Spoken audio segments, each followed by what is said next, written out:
Hi dears, എല്ലാവർക്കും നമസ്കാരം.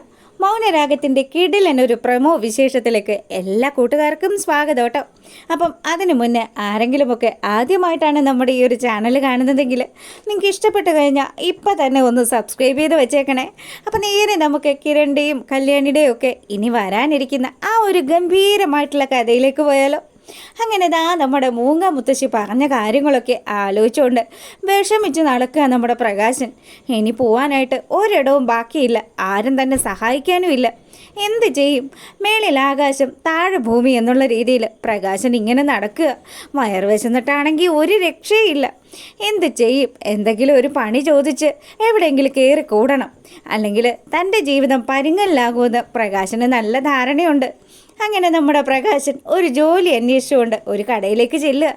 അപ്പം ആ ഹോട്ടലുടമ പറഞ്ഞു, അതെ, നിനക്ക് ഞാൻ എങ്ങനെ പണി തരാനാ? നിനക്ക് എന്തെങ്കിലും ചെയ്യാൻ പറ്റുമോ? മേലണെങ്കിൽ പണിയെടുക്കണം, അല്ലാണ്ട് നിൻ്റെ ഈ വയ്യാത്ത കാലം വെച്ച് ഇവിടെ നിന്ന് സുഖിക്കാമെന്നാണോ നീ വിചാരിച്ചിരിക്കുന്നത്? അതെ, എനിക്ക് ശമ്പളമായിട്ട് ഒന്നും തരണമെന്നില്ല, എനിക്ക് എന്തെങ്കിലും കഴിക്കാനായിട്ട് തന്നാൽ മതി. ഞാൻ ഭക്ഷണം കഴിക്കാതെ കുറച്ച് ദിവസമായി നടക്കാൻ തുടങ്ങിയിട്ട്.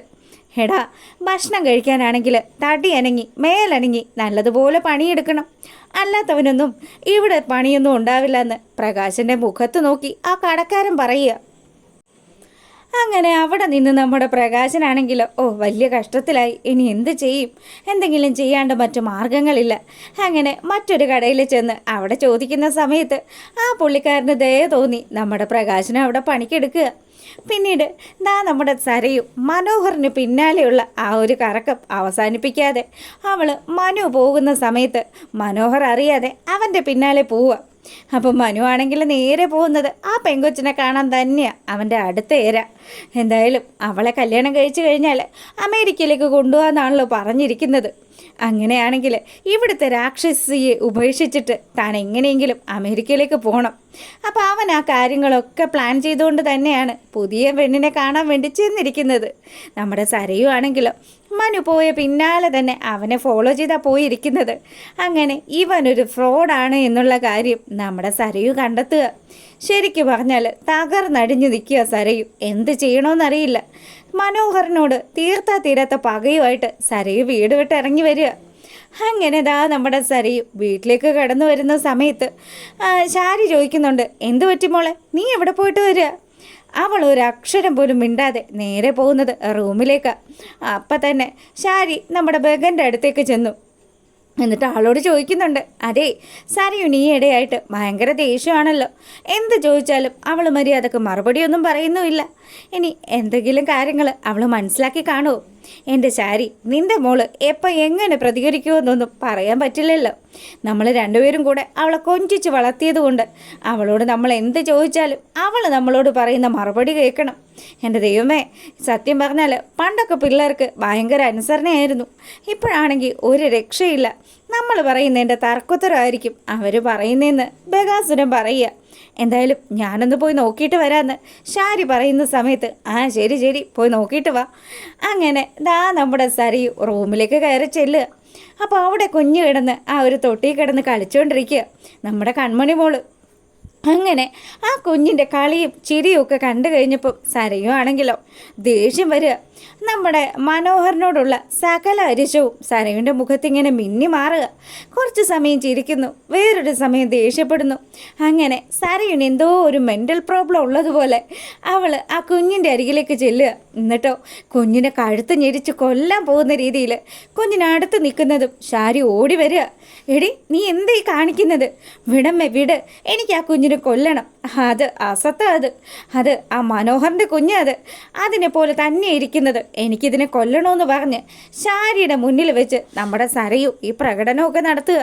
അപ്പോഴാണെങ്കിലോ ശാരിക്ക് കാര്യം പിടികിട്ടി. പെണ്ണെവിടെയൊക്കെയോ പോയി സത്യങ്ങളൊക്കെ കണ്ടുപിടിച്ചിട്ടുണ്ട്.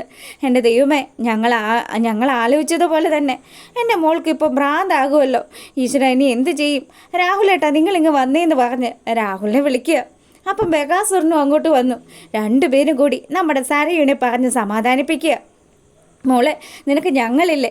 ഇല്ല, നിങ്ങളാരും എൻ്റെ സ്വന്തമല്ല, നിങ്ങൾ എൻ്റെ അമ്മയാണോ എന്നൊക്കെ ശാരിയോട് ചോദിക്കുക. അപ്പം ശാരി ഒന്നുകൂടെ തകർന്നു. ശരിക്കും പറഞ്ഞാൽ സ്വന്തം അമ്മയല്ല ശാരി എന്നുള്ളത് നമ്മുടെ സരയു നേരത്തെ മനസ്സിലാക്കിയതാണല്ലോ. അപ്പം ആ ഒരു സത്യം ഇവിടെ വെച്ച് നമ്മുടെ സരയും ശാരിയോട് വെളിപ്പെടുത്തുക. അങ്ങനെ ആരോരും ഇല്ലാണ്ട് ശാരി അവിടെ അങ്ങനെ ഒറ്റപ്പെട്ട് നിൽക്കുമ്പം ശരിക്കും പറഞ്ഞാൽ സരയുടെ അവസ്ഥ അതിലും വലിയ ദയനീയമാകുകയാണ്. അങ്ങനെ ഇവിടെ സരയുടെ ജീവിതം ഫ്ലോപ്പായി തുടങ്ങുന്ന സമയത്ത് അപ്പുറം നമ്മുടെ കല്യാണിയെ ആലോചിച്ച് പ്രകാശനാണെങ്കിൽ വലിയ സങ്കടത്തിലാണ്. എന്ത് ചെയ്യാനാ, എന്തൊക്കെ ക്രൂരതകളാണ് താൻ തൻ്റെ മോളോട് ചെയ്തത്. പൊന്നു മോനാണ് മറ്റതാണെന്നൊക്കെ പറഞ്ഞ് വളർത്തിയിട്ട് ആ വിക്രം ആണെങ്കിൽ ഇപ്പം അവസാന കാലത്ത് തന്നെ തിരിഞ്ഞു നോക്കാൻ പോലും ഇല്ല. ഇപ്പം ഇങ്ങനെ ഈ ഹോട്ടലിലൊരു ജോലി കിട്ടിയത് ഭാഗ്യമാണെന്ന് വിചാരിച്ച് പ്രകാശൻ അവിടെ നിന്ന് കിട്ടിയ പൈസയുമായിട്ട് കടയിലേക്ക് പോവുക. അങ്ങനെ അവിടെ നിന്ന് ഒരു സാധനം വാങ്ങിച്ച് നമ്മുടെ കല്യാണിയെ തേടി കല്യാണിയുടെ ഓഫീസിലെത്തുമ്പോൾ കിരൺ ചോദിക്കുന്നുണ്ട്, അല്ല ഇയാളെ ഇതാരും ഇങ്ങോട്ട് കടത്തി വിട്ടത്? മോനെ, എന്നോടൊന്നും ദേഷ്യം തോന്നരുത്, ഞാൻ കല്യാണിയെ കാണാൻ വേണ്ടി വന്നതാ. നിങ്ങളോ കല്യാണിയെ കാണാനോ? എന്തിന്? നിങ്ങളെന്തിനാ കല്യാണിയെ കാണുന്നതെന്ന് കിരൺ ചോദിക്കുക. ഒരുപാട് തെറ്റുകളൊക്കെ ഞാൻ ചെയ്തിട്ടുണ്ട്, എന്നോട് ക്ഷമിക്കണം സാറേ.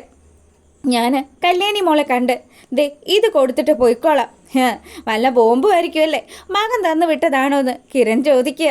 അപ്പോഴത്തേക്കിനും പ്രകാശം പറഞ്ഞു, എന്നോട് ക്ഷമിക്കണം, ഞാൻ ഇത്രയും കാലവും നിങ്ങളോട് ചെയ്തതൊക്കെ പൊറുക്കാൻ പറ്റാത്ത തെറ്റുകളാണ്, എനിക്ക് കല്യാണിയെ കാണണമെന്ന് പറഞ്ഞു. അങ്ങനെ പ്രകാശം നിൽക്കുമ്പോൾ നമ്മുടെ കല്യാണിക്ക് സങ്കടമായി. ഇച്ചിരി സെൻറ്റിമെൻറ്റ്സ് കൂടിയ കൂട്ടത്തിലായതുകൊണ്ട് പ്രകാശൻ്റെ ഈ ഒരു കാട്ടായൊക്കെ കാണുമ്പോൾ കല്യാണിയുടെ മനസ്സലിയ നിറകണ്ണുകളോടുകൂടി നമ്മുടെ പ്രകാശൻ കല്യാണിക്ക് വാങ്ങിച്ച ആ ഒരു സാധനം ആ മേശപ്പുറത്ത് വെച്ചു. അതിനുശേഷം അവിടെ നിന്ന് പോവാൻ തുടങ്ങുമ്പം കല്യാണിയാണെങ്കിൽ ദയനീയമായിട്ട് നമ്മുടെ പ്രകാശനെ ഇങ്ങനെ നോക്കുക. അതിനുശേഷമാണെങ്കിലോ പ്രകാശന് മറ്റു മാർഗങ്ങളൊന്നുമില്ല. ഈ വയ്യാത്ത കാലം വെച്ച് ആ ഹോട്ടലിലെ പണിയും തനിക്ക് ചെയ്യാൻ പറ്റുമെന്ന് തോന്നുന്നില്ല. അങ്ങനെ പോകുന്ന പ്രകാശൻ്റെ അടുത്തേക്ക് നമ്മുടെ മൂങ്ങ മുത്തശ്ശി വരിക. എന്നിട്ട് മുത്തശ്ശി പറഞ്ഞു, അതെ, ഇത്രയും കാലവും നീ നിൻ്റെ മകൻ്റെ ഒപ്പം സുഖിച്ചല്ലേ പ്രകാശ ജീവിച്ചത്. നീ കുറച്ച് നരകിക്ക്. നിനക്ക് ഏറ്റവും നല്ലൊരു പണി എന്താണെന്നോ? ഏതെങ്കിലും അമ്പലനടയിലിരുന്ന് തെണ്ടുക. ആ തെണ്ടുന്ന സമയത്ത് ഈ ഒരു ഫോട്ടോ കൂടി നിൻ്റെ കൈവശമുള്ളത് നല്ലതായിരിക്കും. അങ്ങനെ നമ്മുടെ പ്രകാശൻ്റെ മുഖത്തേക്ക് കല്യാണിയുടെ ഫോട്ടോ വലിച്ചെറിഞ്ഞു കൊടുക്കുക മൂങ്ങ മുത്തശ്ശി. പ്രകാശനാണെങ്കിലോ ഇതൊക്കെ കണ്ട് കണ്ണ് നിറഞ്ഞിങ്ങനെ എന്ത് ചെയ്യും, തൻ്റെ അവസ്ഥ ഇങ്ങനെയൊക്കെ ആയിപ്പോയല്ലോ. കല്യാണിയുടെ ഇപ്പം ഒരല്പം ദയയും അതുപോലെ സ്നേഹവും ഒക്കെ തോന്നി തുടങ്ങുക നമ്മുടെ പ്രകാശന്. അങ്ങനെ പ്രകാശൻ മൊത്തത്തിൽ ചേഞ്ച് ആവാൻ തുടങ്ങുന്ന ആ ഒരു ദിവസങ്ങളൊക്കെയാണ് ഇനി വരാനിരിക്കുന്നത്.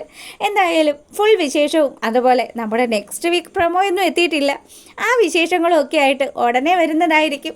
അപ്പോൾ എല്ലാവർക്കും നല്ലൊരു രാത്രി ആശംസിച്ചുകൊണ്ട് ഇന്നത്തെ വീഡിയോ വൈൻഡപ്പ് ചെയ്യാണ്. അപ്പോൾ ഓക്കെ, ഗുഡ് നൈറ്റ്.